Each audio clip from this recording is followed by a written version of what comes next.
Good morning students. BSc third year जो dynamics पढ़ रहे थे अपन, तो डायनेमिक्स के यूनिट नंबर थर्ड का जो पार्ट फर्स्ट है वो हमने पिछले वीडियो में किया था। पीडीएफ जो है उसके थोड़े सा यूनिट और बच रही है पार्ट फर्स्ट, तो वो आपको नेक्स्ट पीडीएफ में जो है वो दे दी जाएगी। अब यूनिट थर्ड का जो है पार्ट सेकंड पढ़ते हैं हम, जो कि है जड़त्व आघूर्ण। क्या है जड़त्व आघूर्ण? Moment of inertia.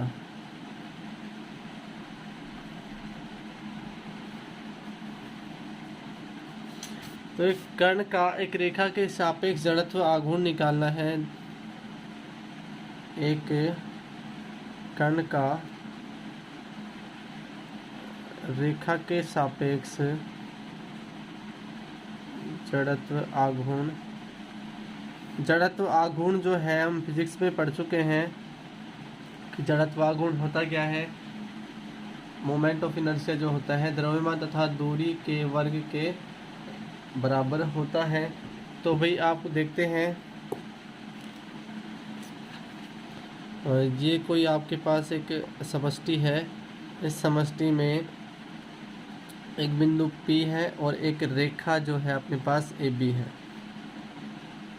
एक कण का इस रेखा के सापेक्ष जड़त्व आघूर्ण निकालना है, तो लांबिक दूरी जो होती है ये इसकी लांबिक दूरी R है और बिंदु N पर लंब है। इसका द्रव्यमान जो होगा वो M, माना एक M द्रव्यमान का कण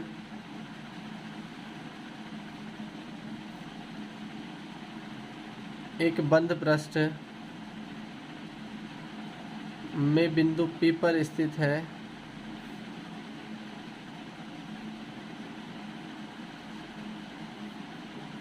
इस कण की रेखा AB से लांबिक दूरी क्या मान लिया आपने R, तथा इस कण की रेखा AB से लांबिक दूरी स्मॉल r है। तब रेखा AB के सापेक्ष जड़त्व आघूर्ण जो होगा वो बराबर कण का द्रव्यमान इंटू कण की लांबिक दूरी के वर्ग के बराबर। तो यानी मोमेंट ऑफ इनर्शिया जो है mr² के बराबर होता है। ठीक है। अब एक कण का किसी निकाय के सापेक्ष जड़त्व आघूर्ण ज्ञात करना है। मतलब बहुत सारे कण हैं और उनका एक निकाय के लिए जड़त्व आघूर्ण ज्ञात करना है। तो किस प्रकार करेंगे भाई?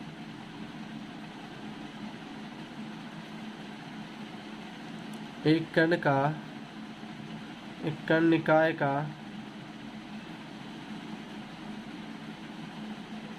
रेखा के सापेक्ष जड़त्व आघूर्ण।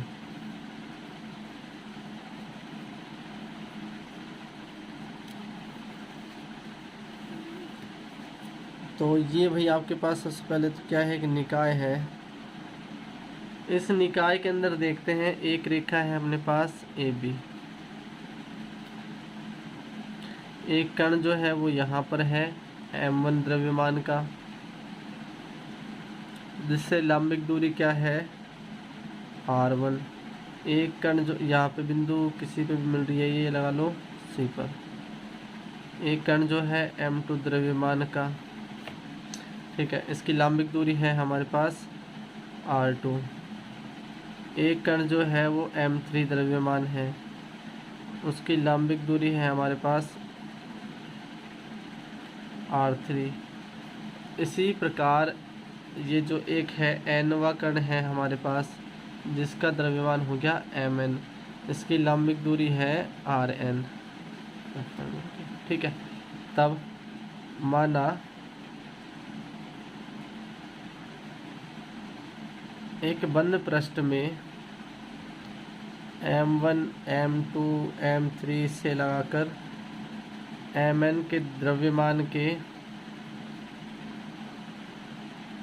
कण स्थित हैं जिनकी रेखा AB से लंबिक दूरी क्रमशः है। अच्छा, M1 की लंबिक दूरी है R1, R2, R3 से लगाकर Rn है, तब निकाय का रेखा के सापेक्ष जड़त्व आघूर्ण जो होगा वो क्या होगा, moment of inertia is equal to m1 r1 square plus m2 r2 square plus m3 r3 square से लगाकर कहाँ तक चलेगा भैया, mn rn स्क्वायर। तो आप इसको बोल सकते हो moment of inertia is equal to summation i बराबर 1 to n mi ri square. तो ये किसी निकाय का एक रेखा के सापेक्ष क्या है, जड़त्व आघूर्ण। नेक्स्ट टॉपिक देखते हैं भाई हम, परिभ्रमण त्रिज्या या फिर घूर्णन त्रिज्या। परिभ्रमण त्रिज्या या फिर घूर्णन त्रिज्या। तो भाई एक m द्रव्यमान का कण है जिसकी इस रेखा से लंबिक दूरी है, ये एक रेखा है, इसी रेखा के सापेक्ष जो है, जैसे ये एक रेखा है, इसके चारों तरफ जो है वो कण क्या करेगा, गति करेगा। तो इसकी घूर्णन त्रिज्या बतानी है। तो इस कण का द्रव्यमान m है और लंबिक दूरी जो है आपके पास क्या मान लिया आपने, k मान ली, या इस रेखा से लंबिक दूरी हो गई अपनी r और घूर्णन त्रिज्या मान लिया आपने क्या, k। माना एक m द्रव्यमान का कण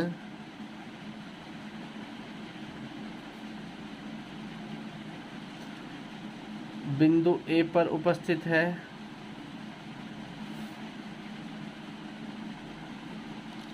जिसकी रेखा से लंबिक दूरी जो है वो है स्मॉल r है। अब किसी पथ पर घूर्णन करता है जिसकी त्रिज्या क्या है, किसी पथ पर यह कण घूर्णन करता है तब घूर्णन त्रिज्या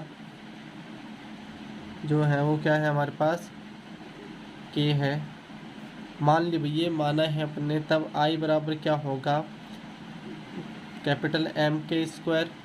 कैपिटल M जो है उसका जो है संपूर्ण निकाय का द्रव्यमान होगा और k जो है उसकी घूर्णन त्रिज्या होगी। तो हमें तो k का मान चाहिए, इसका मतलब k स्क्वायर बराबर I अपॉन m, और k स्क्वायर बराबर आप कह सकते हो I बराबर क्या होता है, moment of inertia summation of mr square, और ये m जो है वो क्या है, संपूर्ण निकाय का द्रव्यमान। तो आप जो है घूर्णन त्रिज्या किस प्रकार से निकालोगे, k स्क्वायर बराबर summation mr square upon summation m। इस फॉर्मूले से जो है हमें क्या निकालना है, घूर्णन त्रिज्या। उसके बाद जड़त्व गुणन,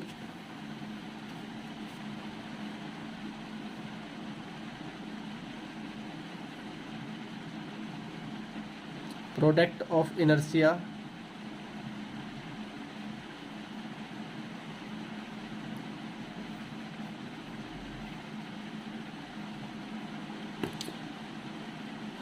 तो भाई अपने पास दो अक्ष हैं यहाँ पे, एक तो हो गया OX अक्ष और एक OY अक्ष। ये सेंटर है OX अक्ष और OY अक्ष। यहाँ पर कोई बिंदु P स्थित है भाई, ये बिंदु P है जिसके निर्देशांक हो गए XY, यानी ये दूरी जो है वो x है और ये दूरी क्या है, y। तो यहाँ से यहाँ तक की दूरी हो गई हमारे पास x और यहाँ से यहाँ तक की दूरी हो गई y। ठीक है, माना OX तथा OY दो लंब निर्देशाक्ष है, दो निर्देशाक्ष है अपने पास, जहाँ किसी बिंदु P के निर्देशांक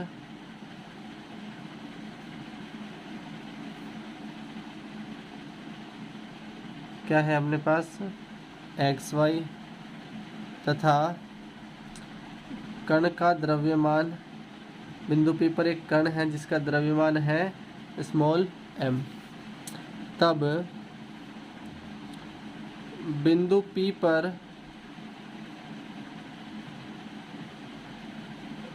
जड़त्व गुणन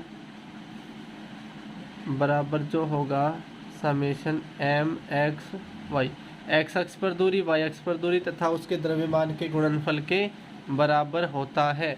तो ये हो जाएगा जड़त्व गुणन। अब त्रिविम समष्टि में हमें क्या निकालना है, अक्षों के सापेक्ष जड़त्व गुणन निकालना है। तो कैसे निकालेंगे भाई, इसी प्रकार निकालेंगे। त्रिविम समष्टि में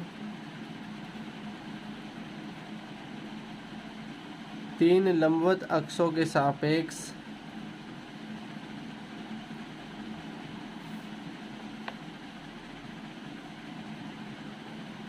जड़त्व आघूर्ण एवं जड़त्व गुणन ज्ञात करना। दोनों चीज़ें इसमें निकालना है, 3D में निकालना है, त्रिविम में निकालना है। तो भाई सबसे पहले अपन त्रिविम निर्देशांक ज्यामिति बना लेते हैं। ये हो गया एक्स अक्ष, ये वाई अक्ष और ये एक जेड अक्ष, एक्स वाई जेड। ये जो है केंद्र बिंदु है। कोई बिंदु P है जिसके निर्देशांक त्रिविम में होंगे एक्स वाई जेड, यानी ये एक्स अक्ष से दूरी हो गई और ये हो गई वाई अक्ष से दूरी, और यहाँ से ये हो जाएगी जेड अक्ष से दूरी। ठीक है भाई। माना एक m द्रव्यमान का केंद्र, m द्रव्यमान का कण जो है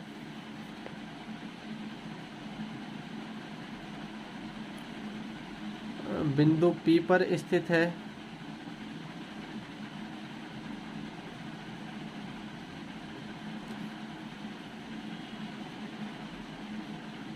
और माना आपने A, B एवं C अक्षों OX, OY एवं OZ के सापेक्ष जो है जड़त्व आघूर्ण है।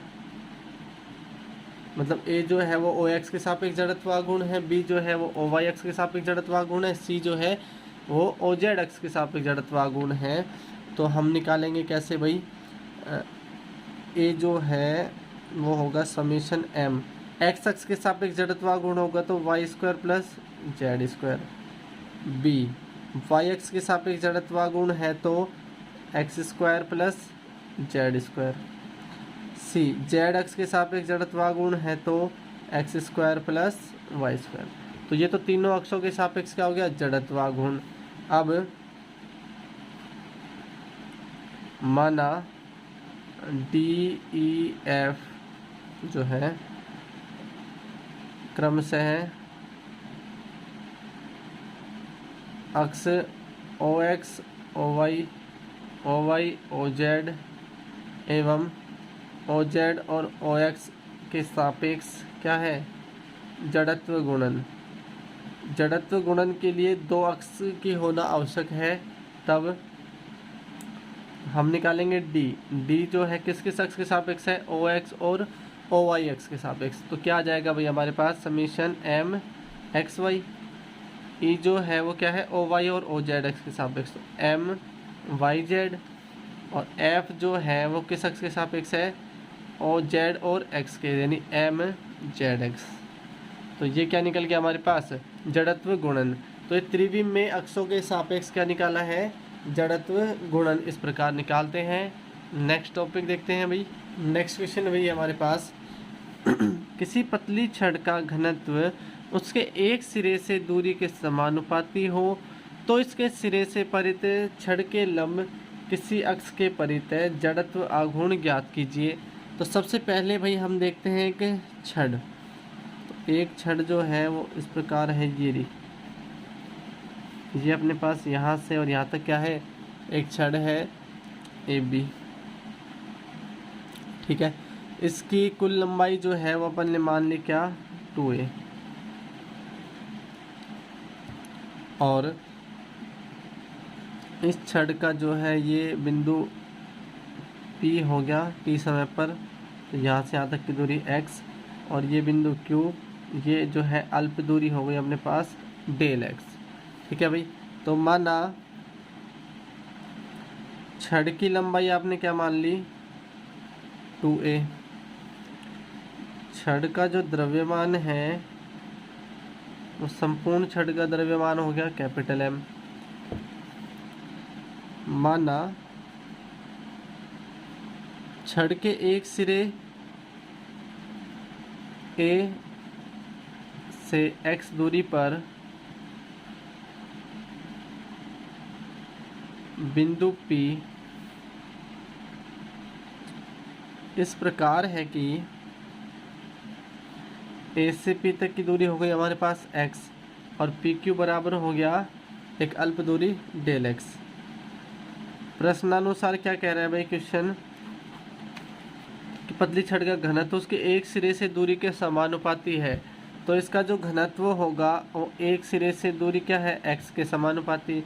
तो रो बराबर एक कांस्टेंट हटाया या समानुपाती का चिन्ह हटाया तो क्या आ गया, x। घनत्व क्या होता है भाई, एकांक लंबाई में उपस्थित द्रव्यमान। तो द्रव्यमान जो है m और टोटल लंबाई कितनी है, 2a बराबर kx। अच्छा, m का मान कितना आया भाई, 2kax। आपने इसको दे दिया समीकरण नंबर 1 और इसको दे दिया समीकरण नंबर 2। नेक्स्ट PQ के लिए जड़त्व आघूर्ण निकाले तो PQ के लिए जड़त्व आघूर्ण ज्ञात किया आपने, वो हो जाएगा द्रव्यमान इंटू दूरी का वर्ग। द्रव्यमान जो निकाला अपने 2kax इंटू दूरी जो है x और उसका होल स्क्वायर। ये तो एक अल्प भाग के लिए निकाला था, पूरी छड़ के लिए निकालेंगे तो छड़ AB के लिए जड़त्व आघूर्ण, तो ये जड़त्व आघूर्ण हो जाएगा भाई, हम पूरी छड़ का समाकलन कर देंगे 0 से 2a तक। 2 कांस्टेंट है, ये आ गया 2kax क्यूब और dx।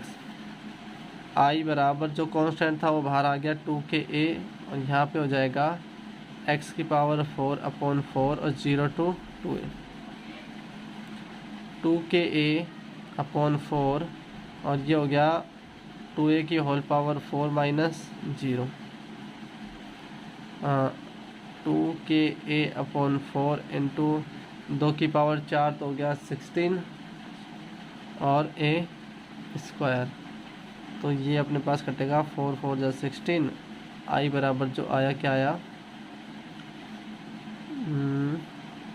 8 के a की पावर, अच्छा ये 4 थी अपने पास तो ये हो जाएगी a की पावर 5। अच्छा, PQ भाग में द्रव्यमान, PQ भाग का जो द्रव्यमान है वो कितना दिया था, 2kax, और संपूर्ण छड़ का जो द्रव्यमान होगा वो क्या होगा,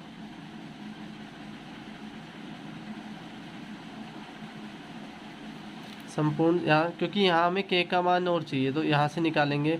संपूर्ण छड़ का द्रव्यमान यानी 0 से लगाकर 2a और 2kax और dx। 2ka तो कांस्टेंट था वो बाहर आ गया, और यहाँ से क्या हो गया हमारे पास 0 to 2a x dx, x²/2 और 0 से 2a, 2 से 2 कैंसिल हुआ, और ये आ गया हमारे पास क्या, कैपिटल M जो द्रव्यमान था, 2ka इंटू 2a का होल स्क्वायर माइनस 0। 2a का होल स्क्वायर हो जाएगा 2 to 4 a क्यूब और k, 4ka क्यूब। यहाँ से आपने के का मान निकाला, के का मान आएगा m/4a³। और यहाँ जो थी समीकरण नंबर 3 मान लिया आपने। समीकरण 3 में के का मान रखने पर, तो भाई के का मान आपने रखा, जो पूरी छड़ का जड़त्व आघूर्ण आया वो क्या आया, 8 × m/4a³ और इंटू a⁵। तो ये हो जाएगा 4 × 2 = 8 और a⁵2, तो ये हो जाएगा 2ma²। तो ये क्या था अपने पास, 2ma², संपूर्ण छड़ का जो जड़त्व आघूर्ण। इस प्रकार से अपन किसी भी छड़ के लिए जो है जड़त्व आघूर्ण निकालेंगे। इसमें कुछ टॉपिक्स हैं, जैसे कि एक 2a भुजा वाले आयताकार जो है पटल है, जिसकी एक भुजा 2a है और एक भुजा 2b है। तो भुजा 2a के समांतर जड़त्व आघूर्ण, भुजा 2b के समांतर जड़त्व आघूर्ण, इस पूरे तल के लंबवत जड़त्व आघूर्ण, और इसके अंदर कोई एक द्रव्यमान हो तो समांतर अक्षों के सापेक्ष भी जड़त्व आघूर्ण और जड़त्व गुणन ज्ञात करना। तो इस प्रकार कुछ टॉपिक है, उन टॉपिक को थोड़ा अच्छे से पढ़ेंगे और उनके ऊपर क्या है बेस्ड क्वेश्चन करेंगे। तो पीडीएफ में आपको ये टॉपिक्स और इन पे क्वेश्चन जो है वो अवेलेबल हो जाएंगे। और जो संपूर्ण जो यूनिट है अपने पास, ये यूनिट नंबर 3 उसका पार्ट 2 जो है ये कंप्लीट हो गया, मतलब उसके कुछ टॉपिक पढ़ने के बाद, और इनको अच्छे से करना है। फिर भी कोई डाउट हो तो आप मैसेज कर सकते हैं, तो आपके डाउट जो हैं वो क्लियर कर दिए जाएंगे। Thank you guys.